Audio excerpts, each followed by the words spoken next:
Shalom, jemaat GKI Kelas Bojonegoro yang dikasihi oleh Tuhan Yesus Kristus.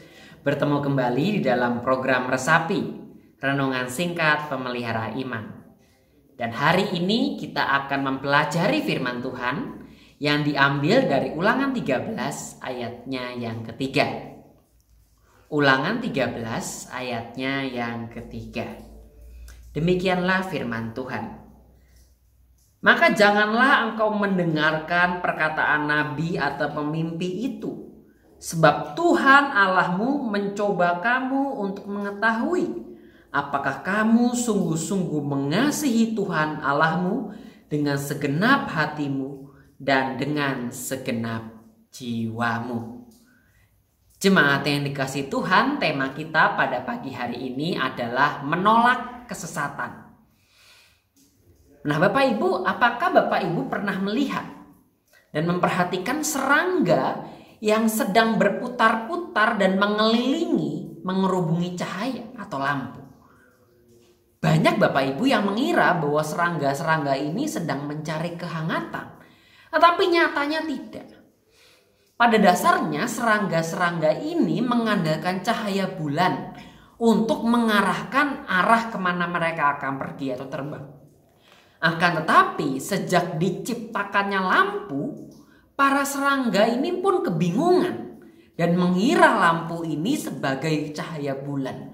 Maka mereka pun berbondong-bondong mengikuti cahaya itu, yaitu sang lampu. Akibatnya kemudian banyak serangga yang mengelilingi sang lampu menjadi mangsa empuk binatang lain seperti cicak atau bahkan mati kepanasan. Nah, Bapak Ibu, firman Tuhan pada pagi hari ini menceritakan peringatan keras Tuhan kepada bangsa Israel. Peringatan seperti apa? Nah, Tuhan di sini mengingatkan bahwa di sekitar mereka akan ada banyak pihak-pihak yang mampu membuat mukjizat-mukjizat atau tanda-tanda. Dan hal ini bisa saja sangat menarik hati umat Tuhan. Namun, umat Tuhan harus memperhatikan apakah ternyata tanda-tanda ajaib yang mereka perbuat itu mengandung sebuah ajakan agar umat Tuhan menjauh atau meninggalkan Allah atau tidak? Jika ya, tentu saja hal ini adalah sebuah kesesatan Bapak Ibu. Dan umat Tuhan harus dengan tegas menolak. Nah Bapak Ibu, umat Tuhan dalam hal ini perlu sekali untuk tegas. Karena akan ada banyak sekali hal di dunia ini yang membuat kita atau umat Tuhan itu jauh dari kebenaran Tuhan. Membuat kita atau mereka umat Tuhan itu melupakan Tuhan. Mementingkan hal-hal yang fana dan palsu. Dan jika hal ini terus dilakukan, maka Bapak Ibu, umat Tuhan akan menderita dan bisa hancur kehidupannya. Mengapa? Karena hal-hal di luar Tuhan hanyalah bersifat sementara. Nikmat sementara. Dan pada akhirnya akan menghancurkan manusia. Tetapi hanya Tuhan sajalah satu-satunya yang setia dan tidak akan pernah mengecewakan. Sama seperti ngengat yang mengelilingi lampu yang terang, pada akhirnya mereka akan mati karena mereka terbakar, karena mereka mengikuti cahaya yang palsu. Oleh karena itu, Tuhan menginginkan agar umatnya selalu menghadapkan hati pikirannya hanya kepada Tuhan saja, agar manusia bisa terus bahagia dan sejahtera sepanjang hidupnya. Maka apa yang harus dilakukan Bapak Ibu? Tuhan mengatakan bahwa pihak-pihak yang mengajak manusia, mengajak kita untuk jauh dari kebenaran Tuhan, haruslah dihukum mati. Dengan cara ini Bapak Ibu, umat Tuhan dapat membuktikan kesetiaan mereka hanya kepada Tuhan saja. Dan kita pun demikian. Sebagai umat Tuhan, kita harus hati-hati dan menolak hal-hal yang akan menjauhkan kita dari kebenaran Tuhan. Misalnya saja jika ada godaan atau ajakan untuk melakukan tindakan-tindakan yang bukan sesuai dengan kehendak Tuhan. Seperti mengambil atau mengklaim sesuatu yang bukan milik kita.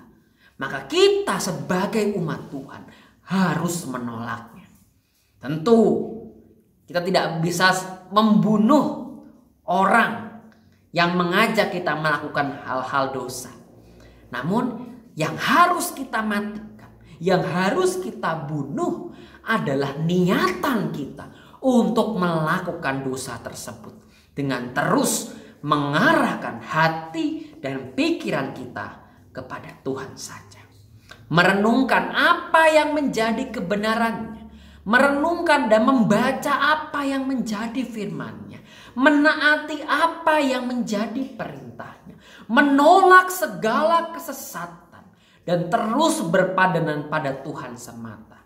Jangan sampai Bapak Ibu kita menuruti hal-hal yang membuat kita jauh dari Tuhan. Hanya melalui Dia saja. Melalui Dia saja Bapak Ibu. Kita manusia bisa mencapai hidup yang bahagia dan kekal. Amin. Mari kita berdoa. Tuhan, pada pagi hari ini kami berdoa dan mengucap syukur bahwa Engkau telah mengajar kami dan menuntun kami.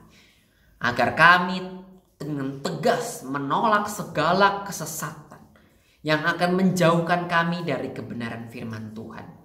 Tuhan, ajar kami selalu mampu berpadanan terhadap Engkau saja. Menaati firman Tuhan dan terus melihat bahwa Engkau adalah Allah yang sungguh setia dan tidak pernah meninggalkan. Tuhan, sekarang kami akan melanjutkan kegiatan kami pada hari ini. Ajar dan sertai tuntun kami Tuhan, agar dalam kegiatan kami hari ini kami bisa menolak segala hal yang buruk, tetapi mau bergantung pada kebenaran firman Tuhan.